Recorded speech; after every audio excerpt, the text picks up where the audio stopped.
INEC 2019 budget in jeopardy as Senate Tuesday resumption uncertain. Electricity consumers swelter under national grid disruptions. In international news, Turkish lira tumbles after Trump tariffs. And in sports, Aruna Quadri clinches ITTF Nigeria Open.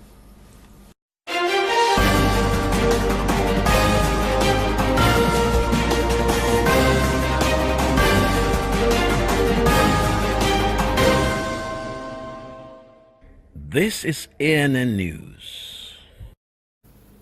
I am Rotimi Akintunde.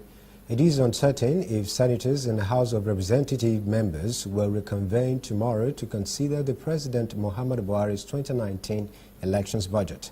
Chairman of the National Assembly and Senate President Bukola Saraki was yet to announce that members should reconvene.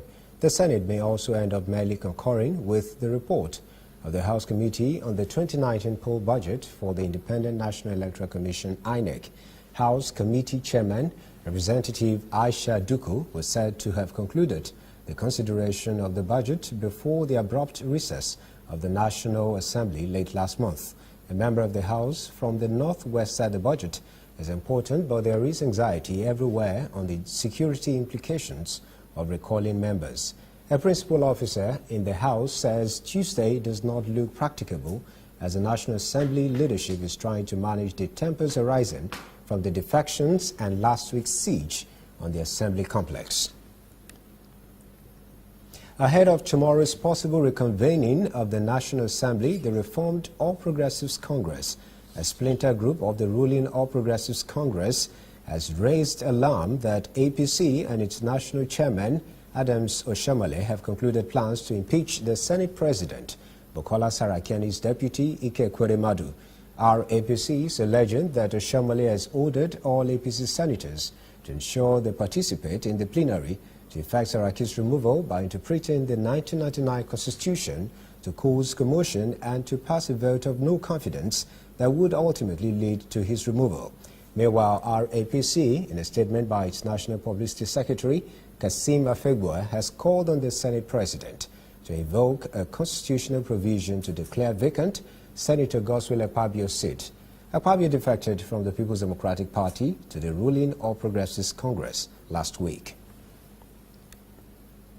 The hearing of Prince Eze Madumere's suit challenging his impeachment has kicked off today at the Imo State High Court. Madumere had reportedly filed 4 lawsuits to challenge every move taken by Imo State Chief Judge, the Speaker, and State House of Assembly.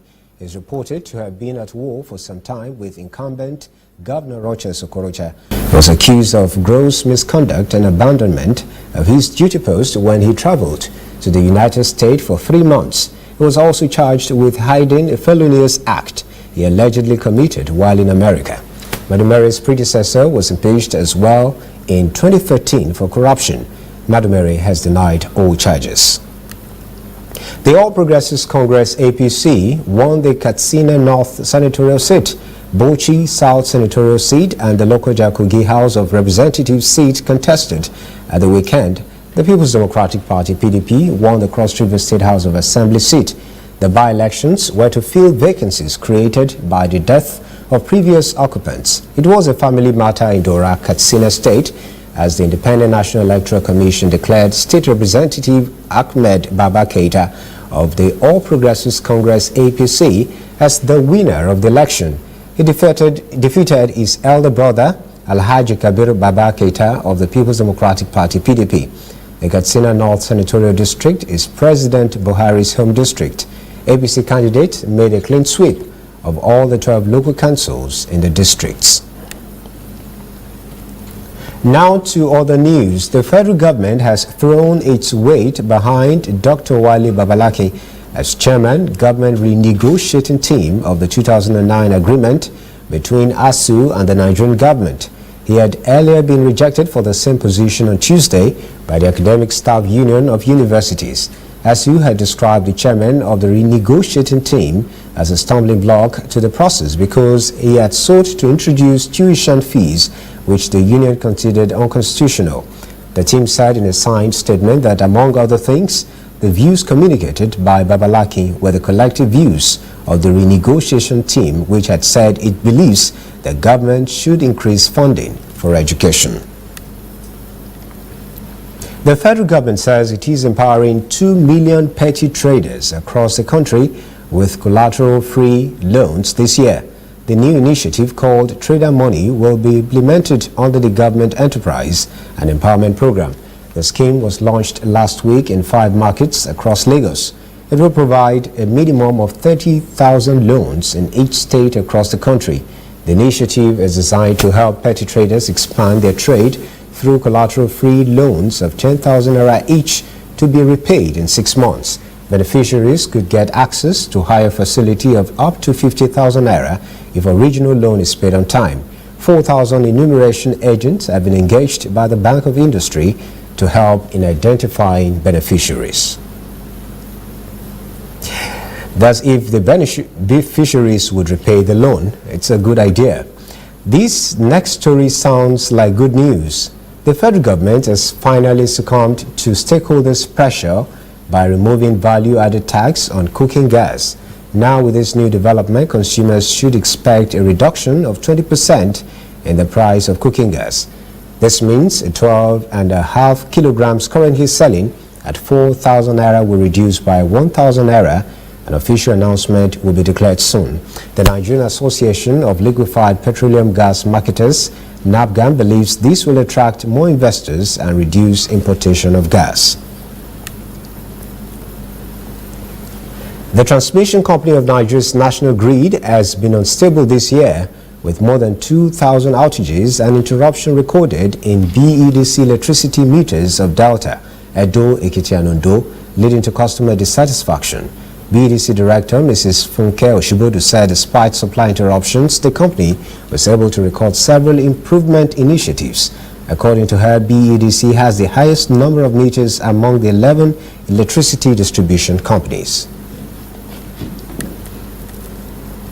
Calm has returned to Maiduguri Airport after protesters laid siege there for 2 hours on Sunday. The protest happened when a directive was given to the military command there to review troops deployment to strengthen the security of the state. Some of the troops misunderstood the development and believed it would have a negative effect on the rotation of the operation, so they started firing into the air. This scared hundreds of Hajj pilgrims waiting for their flight to Saudi Arabia. The protesters are part of the special force deployed to provide air defense at the airport. Major General Abadiko is taking charge of the situation. In a bid to properly educate and enlighten the Nigerian entertainment industry and Nigerians in general, the Growth and Empowerment Project, GEM, funded by the World Bank, has entered into a partnership with the Copyright Society of Nigeria, COSAN.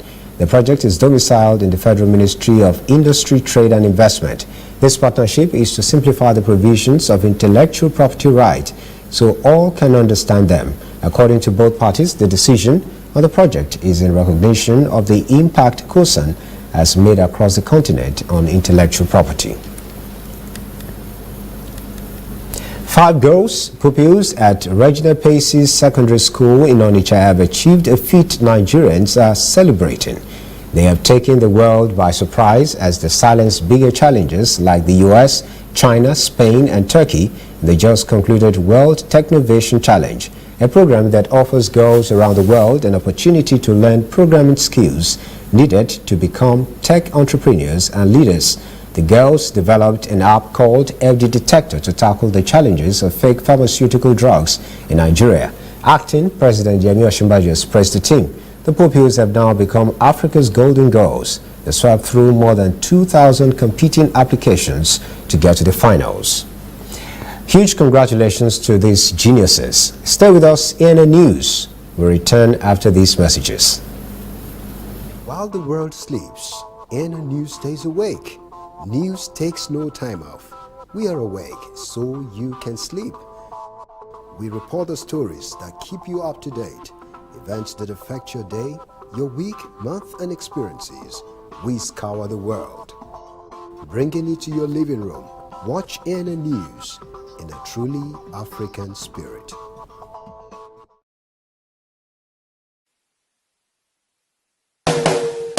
you know fit go internet or follow for Twitter, you know fit snap photo send or get it photo send. Now because you dey use Palasa, your phone no dey answer. See me see wahala.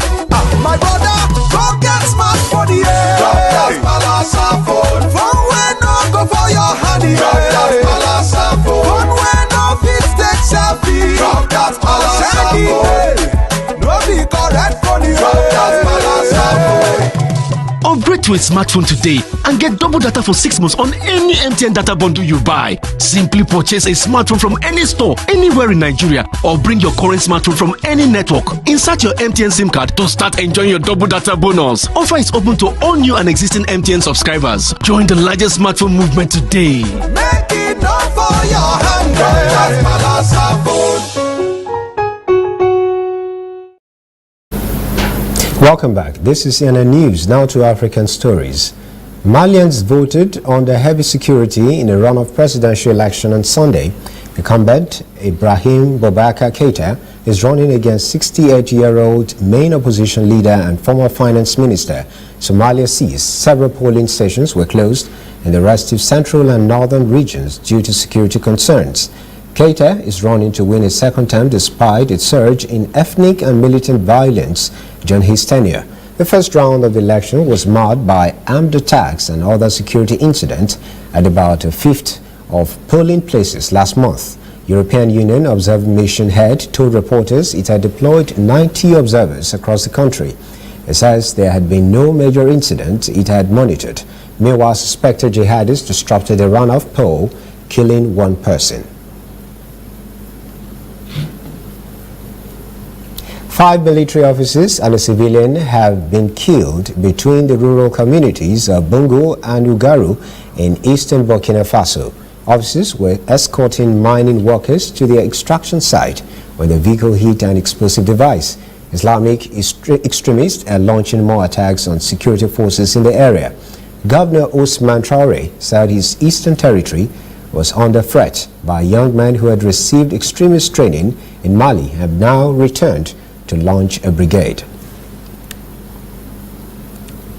Egyptian security forces have thwarted a suicide bomb attack on a church just outside of Cairo on Saturday. A militant wearing a suicide vest was prevented from approaching a church in Kwayoubia. He detonated the vest about 250 meters from the church, killing himself. Health Ministry spokesman said a foreign object had exploded, leading to the death of one person but no injuries. Islamist militants have claimed several attacks on Egypt's large Christian minority in recent years, including 2 deadly bombings on Palm Sunday in April last year. The country has fought Islamic State insurgency in the Sinai Peninsula. 12 suspected militants were killed in a raid on their hideout on Sunday, the latest in a campaign to uproot armed Islamists behind a wave of violence in the area. The World Health Organization's Director General says instability, high population density, and large displacement in Democratic Republic of Congo's east mean the response to the nation's 10th Ebola virus outbreak must be stronger than ever before. He spoke in Benin City, where an Ebola response center has been established. Ministry of Health says 44 cases have been reported, with 17 of them confirmed as Ebola, including 10 deaths. WHO says more than 3,000 doses of the Ebola vaccine are available in DRC. Thousands of Tunisian Muslim fundamentalists protested on Saturday to decry proposals in a government report on gender equality they claim are contrary to Islam. Men and veiled women marched from Tunis to Bordeaux to protest the report by the Commission of Individual Liberties and Equality. The report calls for legalizing homosexuality and giving sexes equal inheritance right. The proposal is an abrupt change from current practices, which sees males in a family receiving double the inheritance of females. The authors of the report say the proposals conform with the nation's 2014 constitution and international human rights obligations. The UN Security Council has strongly condemned the rise of incitement to ethnic and religious hatred and violence in the Central African Republic. It also condemned manipulated to the UN peacekeeping force and other international actors in the country, which has seen deadly interreligious and intercommunal attacks since 2013. A presidential statement urged armed groups in the country to cease all forms of violence, lay down their arms immediately and engage constructively in the peace process. The council said terrorist attacks by Boko Haram and ISIS have caused large-scale and devastating loss of life in Nigeria, Cameroon and Chad. Libya's Coast Guard says it has rescued 60 Euro-bound migrants, including women and children, off the Mediterranean coast. They were saved after their rubber boat ran into trouble on Sunday off the coast of the western town of Zawiya. The migrants were given humanitarian and medical aid and were taken to a refugee camp in the town. Libya has emerged as a major transit point to Europe for those fleeing poverty and civil war elsewhere in Africa. Traffickers have exploited Libya's chaos following the 2011 uprising that toppled and later killed longtime ruler Muammar Gaddafi. Libyan authorities have stepped up efforts to stem the flow of migrants with European assistance. Zimbabwean President Emmerson Mnangagwa says suspect behind a bombing incident at a ZANU-PF rally in Bulawayo in June have been identified and will be dealt with. He said he was happy that at least 2 of the party's senior leaders who were injured in the blast were recovering. The explosion rocked the White City Stadium where Mnangagwa was addressing thousands of his supporters in Bulawayo, but the president escaped unhurt, while more than 40 persons, including the president's 2 deputies, were injured. One of the vice president, Kembo Mohadi, and ZANU-PF chairperson Opa Muchingiri Kashiri were airlifted to South Africa for medical treatment following the bombing incident. Mnangagwa said Mohadi was still experiencing great pain. Stay with NN News. We will return after these messages.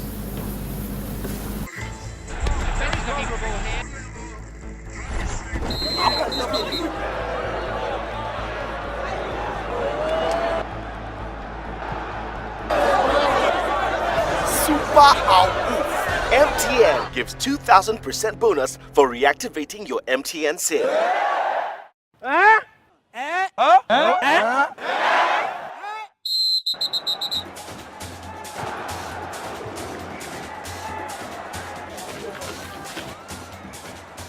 That's right. If you haven't used your MTN SIM for 45 days or more, recharge now and get 2,000% bonus. That's right, 2,000% bonus for your first recharge of every month.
Welcome back. This is NN News. Now to international stories. Turkish President Recep Tayyip Erdogan has blamed the plunge in the currency on what he called Operation Against Turkey. He also dismissed suggestions that the country's economy was facing troubles. Strategies from an asset management company said the NATO member has found itself in the midst of a perfect storm of worsening financial conditions, shaky investor sentiment, inadequate economic management, and tariff threats from the U.S. The strategists believe Turkish assets have been under severe pressure that while Turkey makes up a small percentage of the global economy and financial markets, investors are worried about the issues in Turkey causing damage in other markets around the world. More than 300 persons have been injured when a section of a wooden platform collapsed at an urban sport and music festival in Spain. The platform had been packed with people watching a rap artist at a 2-day event in the northwest city of Vigo in Galicia. Police say there were no known fatalities, but witnesses reported that many of the teenagers tried to scramble for safety while some fell into the sea. Regional Health Minister Jesus Vázquez Alumín said patients are still being evaluated, but vast majority are light injuries. City Mayor Abel Caballero has said there will be an investigation into the causes of the incident. Rescuers have recovered 4 more bodies from a coal mine that caved in after a methane gas explosion late Sunday inside the mine in the village of Sanji, east of Quetta, bringing the total death toll to 8. A mine inspector, Iftika Ahmed, said on Monday that 5 other workers are still missing. Analysts say cave-ins and other mining accidents in Pakistan are results of poor enforcement of safety regulations. A large forest fire in Greece that forced the evacuation of 2 villages overnight on the island of Evia is under control. The fire service said 4 water-dropping planes and 4 other helicopters participated in the operation. The blaze broke out on Sunday and forced the evacuation of 2 villages, but fire officials say no damage to homes has been reported. Greece is vulnerable to forest fires in the summer. Authorities have warned of a high risk of wildfires in the greater Athens regions and Evia. A 48-year-old man, Matthew Vincent Raymond, has been charged with 4 counts of first-degree murder in the killing of 4 people in the New Brunswick city of Fredericton in Canada. He is in custody and will appear in court at the end of the month. The victims included 2 Fredericton police officers, 45-year-old Lawrence Costello and 43-year-old Sarah Burns. Costello leaves behind his partner and 4 children, while Burns is survived by her husband and 3 children. Investigations are ongoing. Stay with us. We will return shortly after these messages.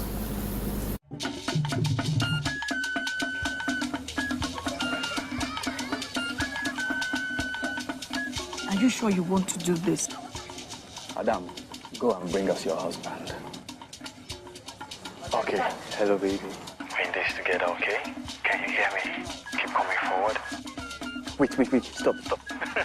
You okay, lean to your right. Keep walking down. Keep walking to the left. Yes. You're almost here. Keep going. You are here. Wow, you did it. I'm just so glad I didn't have to use my cane to do this. And I am so glad no other man got you before me. Let me be your eyes. We will never stop working to give you a network you can rely on, so you can enjoy life's special moments. MTN, everywhere you go. We are on the road every day, canvassing throughout Africa for news you really need. We follow this story everywhere, from every corner of Nigeria to the wide African expanse. We bring you what's making headlines. We connect you with news you can use. ANN, African News Network, in a truly African spirit. Welcome back. This is ANN News. In sports, Nigeria's Haruna Quadri made history on Sunday as he became the first Nigerian player to win the International Table Tennis Federation Challenge Nigeria Open. Quadri beat Frenchman Antoine Henchard 4-2 in the final of the men's single. Quadri, who had failed to win the top prize in the past 4 attempts, swept away the cheering fans. Lagos State Governor Akinwumi Ambode also present, has pledged support and promises to make the tournament bigger in 2019. He said his administration would give financial support to attract more people. The Chris Giwa faction of the Nigeria Football Federation has terminated the appointment of Mohammed Sanusi as NFF General Secretary. It says Sanusi's termination was in view of the enrollment order of the Federal High Court in Jos. The media aide said Sanusi has been directed to hand over to the head of administration at the NFF Secretariat. That is CNN News this evening. Thank you for joining us. For details on these and other stories, visit our website, annafrica.net. Conversation continues on our social media platforms, Twitter, Instagram, and Facebook at ANN Africa TV. I am Rotimi Akintunde. Have a great evening.